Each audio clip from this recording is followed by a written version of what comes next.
Doctor Anees Ali's mind വെൽനസിന്റെ YouTube ചാനലിലേക്ക് എൻ്റെ എല്ലാ പ്രിയ പ്രേക്ഷകർക്കും സ്വാഗതം.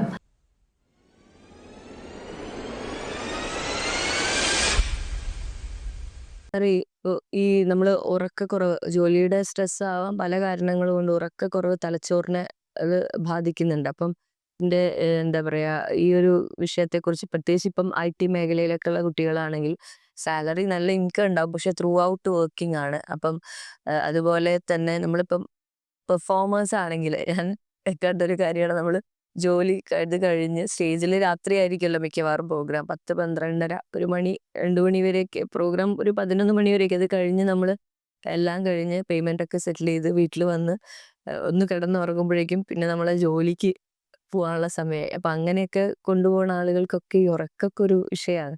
അത് തലച്ചോറിനെ ബാധിക്കുന്നതായിട്ട് പല പ്രശ്നങ്ങൾ, പ്രഷർ ഹൈ ആവുന്നത്. അപ്പം അതിനെക്കുറിച്ചൊന്ന് പറയാമോ? ഉറക്കം വളരെ അത്യാവശ്യമായിട്ടുള്ളൊരു ഘടകം തന്നെയാണ്. സാധാരണഗതിയിൽ നമുക്ക് വേണ്ട ഉറക്കം എന്ന് പറഞ്ഞാൽ 8 മണിക്കൂറെങ്കിലും ഉറങ്ങണം.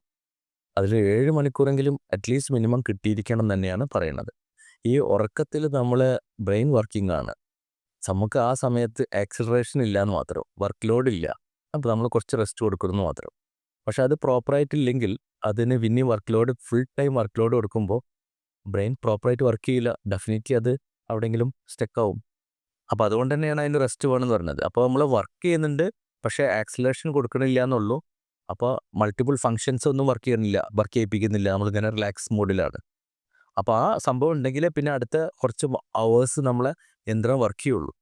അപ്പോൾ അത് വളരെ സയൻറ്റിഫിക് ആയിട്ട് സ്റ്റഡി ചെയ്തിട്ട് വന്നിട്ടുള്ളൊരു കാര്യം തന്നെയാണ് ഉറക്കം വേണമെന്നുള്ളത്. എവിടെയും ശാസ്ത്രജ്ഞന്മാരും കണ്ടുപിടിച്ചിട്ടില്ല ഉറക്കം വേണ്ട ആവശ്യമില്ല എന്നുള്ളത്. പക്ഷേ ചില ആൾക്കാർ വളരെ ക്രെഡിബിലിറ്റി ആയിട്ട് പറയും, ഞാൻ ഉറങ്ങലൊന്നുമില്ല, ഞാൻ എത്രയോ കാലങ്ങളായിട്ട് 2 മണിക്കൂർ ഉറങ്ങലുള്ളൂ, 3 മണിക്കൂർ ഉറങ്ങരുത്. അതൊന്നും നമുക്ക് ജനറലൈസ് ചെയ്തിട്ടൊരു കാര്യമൊക്കെ പറയാനോ എവിഡൻസ് ബേസ് ചെയ്തിട്ട് പറയാനൊന്നും കഴിയില്ല. അങ്ങനെ ഉണ്ടെങ്കിൽ ഇതൊക്കെ പഠനങ്ങളിലൊക്കെ വന്നേനെ. വളരെ ചുരുക്കം ചില ആളുകളിലൊക്കെ കാണും. ചില ആളുകൾ അവർക്കൊരു മെൻ്റൽ സാറ്റിസ്ഫാക്ഷൻ കിട്ടുന്നുണ്ടാവില്ല ഉറങ്ങിയെന്ന്. നിങ്ങൾ ഉറങ്ങിയിട്ടുണ്ടാവും. നിങ്ങളെ കൂടെ കിടക്കുന്ന ആൾക്കാരോട് ചോദിച്ചാൽ അവർ പറയും, നല്ല ഉറക്കമായിരുന്നു, ഞാൻ ഇന്നലെ 2 മണിക്ക് 3 മണിക്ക് മൂത്രമൊഴിക്കാൻ പോയപ്പോൾ കൂടി അവൾ നല്ല ഉറക്കമാണ് എന്നൊക്കെ പറയും. പക്ഷേ നിങ്ങളോട് രാവിലെ ചോദിച്ചാൽ നിങ്ങൾ പറയും, ഞാൻ വേണ്ടത്ര ഉറങ്ങിയിട്ടില്ല, ഞാൻ വെറുതെ കണ്ണ് തുറന്ന് നടക്കുകയായിരുന്നു. അതിൻ്റെ അർത്ഥം എന്താ വെച്ചാൽ നിങ്ങൾക്കൊരു മെൻ്റൽ സാറ്റിസ്ഫാക്ഷൻ കിട്ടിയിട്ടില്ല. ഉറക്കത്തിലുണ്ടല്ലോ നമുക്കൊരു സാറ്റിസ്ഫാക്ഷൻ. അത് ഇന്നലെ നല്ല ഉറങ്ങി ചോദിച്ചാൽ ഇല്ല, കുഴപ്പമില്ല എന്നൊക്കെ പറയും. അപ്പോൾ ആ ഒരു സാറ്റിസ്ഫാക്ഷൻ കിട്ടിയിട്ടുണ്ടാവില്ല ഒരു പക്ഷേ നിങ്ങൾ സൂപ്പർഫിഷ്യൽ സ്ലീപ്പൊക്കെ പോയിട്ടുണ്ടാവും. അപ്പോൾ അതാണ് നോക്കേണ്ടത്. പിന്നെ ചില മുതിർന്ന ആൾക്കാരൊക്കെ ആകുമ്പോൾ, ഏജ് ആയിട്ടുള്ള ആൾക്കാരൊക്കെ വരുമ്പോൾ ചില ആൾക്കാർക്ക് ഉറക്കം കിട്ടാൻ വൈകും. ചിലർക്ക് ഏർലി മോർണിംഗ് അവേക്കനിങ് ഉണ്ടാവും, എൻഡോജീനിയസ് ഡിപ്രഷൻ എന്നൊക്കെ പറയും. അപ്പോൾ അതിനൊക്കെ നേരത്തെ എണീച്ച് കഴിഞ്ഞാൽ പിന്നെ ഉറക്കം കിട്ടില്ല. അപ്പോൾ അങ്ങനെയുള്ള ചില കണ്ടീഷൻസൊക്കെ ഉണ്ട്. അപ്പോൾ ഈ ഉറക്ക് വളരെ ഇമ്പോർട്ടൻ്റ് തന്നെയാണ്. ചില ആൾക്കാർ പിന്നെ സ്പ്ലിറ്റായിട്ട് കിടക്കുന്നവരുണ്ട്. ചിലർ ഉച്ചയ്ക്ക് കുറച്ച് കിടക്കും. ചില ആൾക്കാർ അങ്ങനെ ഒരു ഹാബിറ്റ് ഡെവലപ്പ് ചെയ്തിട്ട് അപ്പോൾ രാത്രി. അപ്പോൾ അതിൽ ചിലപ്പോൾ കുറച്ച് അവേഴ്സൊക്കെ ആണെങ്കിലും ബ്രെയിനിന് കുറച്ച് റെസ്റ്റുകൾ അപ്പോഴൊക്കെ കിട്ടുന്നുണ്ട്. ഇപ്പോൾ സെക്യൂരിറ്റീസൊക്കെ ആണെങ്കിൽ അവർ രാത്രിയാണ് അവർക്ക് ഡ്യൂട്ടി. അപ്പോൾ അവർ പകൽ വന്ന് കിടക്കുന്നുണ്ട്. ആ പകൽ വന്ന് കിടക്കണം എന്നുള്ളൂ. ആ റിതം ഒന്ന് മാറി. അപ്പോൾ അങ്ങനെയുള്ള കുറച്ച് സമയങ്ങൾ അങ്ങോട്ടും ഇങ്ങോട്ടും മാറിയിട്ടാണെങ്കിൽ നമുക്ക് റെസ്റ്റ് നിർബന്ധം തന്നെയാണ്. റെസ്റ്റ് അതില്ലെങ്കിൽ ആദ്യം തന്നെ നമ്മളെ മെമ്മറീനെയും തോട്ടിനെയും സംസാരത്തിനെയും ഒക്കെ ബാധിക്കും. എനിക്കൊക്കെ ഈ വിദേശ രാജ്യങ്ങളിൽ പോകുമ്പോൾ പലപ്പോഴും സംഭവിക്കുന്ന ഒരു കാര്യമാണ്, നാട്ടിലത്തെ ആ ടൈം പാറ്റേൺ ആയിട്ട് നമ്മളിങ്ങനെ അഡ്ജസ്റ്റ് ചെയ്ത് പോകുമ്പോൾ വലിയ കുഴപ്പമില്ല. വിദേശത്ത് ടൈം സോണൊക്കെ മാറുമ്പോൾ, അവർ വർക്കിംഗ് അവേഴ്സ് മാറുമ്പോൾ, അതും 4-5 ദിവസം മാത്രമേ അവിടെ നിൽക്കുന്നുള്ളൂ. അത് കഴിഞ്ഞ് വീണ്ടും നമ്മൾ വേറെ ടൗണിലേക്ക് വരികയാണ്. അപ്പോൾ അതിനോട്ട് അഡോപ്റ്റ് ചെയ്യാൻ കുറച്ചൊരു പ്രയാസം. ഇപ്പോൾ 2.5 മണിക്കൂർ ബാക്കോട്ടാണ് ഖത്തറിൽ. അപ്പോൾ എൻ്റെ OP ഒക്കെ കഴിയുമ്പോൾ 12 മണി രാത്രി. 12 മണി അവിടുത്തെ ടൈം 12 മണിയാണ്, ഇവിടുത്തെ 2:30 മണി. അത് കഴിഞ്ഞ് ഫുഡും ഇതൊക്കെ കഴിച്ച് വരുമ്പോൾ വീണ്ടും 1-1.5 മണിക്കൂർ കഴിഞ്ഞു.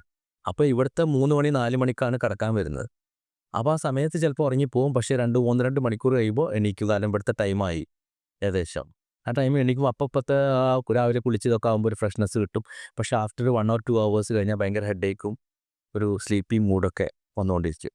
അപ്പോൾ ഭയങ്കര ഡിസ്കംഫർട്ടാണ്. പക്ഷേ അതിപ്പോൾ ഞാൻ അവിടെ തന്നെ അങ്ങ് നിൽക്കുകയാണെങ്കിൽ അതിനോട് സെറ്റാവും, ആ ടൈം സോണിനോട് സെറ്റാവും. പക്ഷേ 4-5 ദിവസം കഴിയുമ്പോൾ നമ്മൾ വേറെ സ്ഥലത്തേക്ക് മാറുകയാണ്, അവിടെ വേറെ ടൈം. അപ്പോൾ വീണ്ടും ഇത് പ്രശ്നങ്ങൾ വരും. അപ്പോൾ അതാണ് പല ആളുകൾക്കും ഇങ്ങനത്തെ കാര്യങ്ങളൊന്നും ചിലർ നടപ്പിൽ വരുത്താത്തത്. അപ്പോൾ ഞാനൊക്കെ തന്നെ എല്ലാവരോടും പറയുന്ന കാര്യമാണ്, ഇപ്പോൾ ദുബായിലും ഖത്തറിലും ഞാൻ പോകുമ്പോൾ ദുബായിൽ 1.5 മണിക്കൂറും ഖത്തറിൽ 2.5 മണിക്കൂറും പിന്നോട്ട് വരുന്നത്. ഇപ്പോൾ ഞാൻ സംഭവം അഡ്ജസ്റ്റ് ചെയ്യേണ്ടത് നമ്മളൊരു ഹെൽത്തിൻ്റെ കണ്ടീഷനിലൊക്കെ അങ്ങനെ പോവുകയാണ്. പക്ഷേ അധികകാലം പോവില്ല, കാരണം അങ്ങനെ കഴിയില്ലല്ലോ. ഒന്നുകിൽ ഞാൻ അവിടെ സെറ്റിലാണോ, അവിടുത്തെ ടൈം സോണായിട്ട് അങ്ങ് ക്ലിക്ക് ആയിക്കോളും. അല്ലെങ്കിൽ പോയി വരവ് ഈ ജെറ്റ് ലാഗും പ്രശ്നങ്ങളൊക്കെ ഭയങ്കര ഇഷ്യൂസാണ്. അതിനായിട്ട് പിന്നെ അഡോപ്റ്റ് ചെയ്യാനും അഡ്ജസ്റ്റ് ചെയ്യാം. അപ്പോൾ ഇൻറ്റേർണലായിട്ട് നമുക്ക് പല ക്ഷതങ്ങളും സംഭവിക്കുന്നുണ്ടെന്ന് നമ്മളിപ്പോൾ അറിയുന്നില്ല എന്നുള്ളൂ. കുറച്ച് കഴിയുമ്പോൾ നമ്മളെ ബോഡിക്ക് അത് അഡ്ജസ്റ്റ് ചെയ്യാൻ പറ്റാതെ വരും, പുറത്തോട്ട് കാണിക്കും. അപ്പോൾ സ്വാഭാവികമായിട്ടും ട്രീറ്റ്മെൻ്റ് ഒക്കെ എടുക്കേണ്ടി വരും.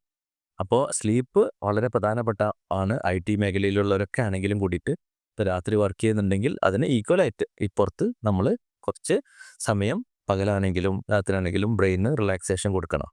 ഇല്ലെങ്കിൽ അത് വർക്ക് ചെയ്യാതെ അതല്ലെങ്കിൽ അതിനെന്തെങ്കിലും പ്രശ്നങ്ങളൊക്കെ ആയിട്ട് കാണിക്കൽ തുടങ്ങും. അപ്പം തീർച്ചയായിട്ടും നമ്മുടെ ഈ ഒരു എപ്പിസോഡ് നിങ്ങൾക്ക് എല്ലാവർക്കും ഇഷ്ടമായി എന്ന് കരുതുന്നു. നിങ്ങളുടെ ഇനിയും ചോദ്യങ്ങൾ ഞങ്ങളെ എഴുതി അറിയിക്കുക. നമുക്ക് അടുത്ത എപ്പിസോഡിൽ കാണാം. ബൈ.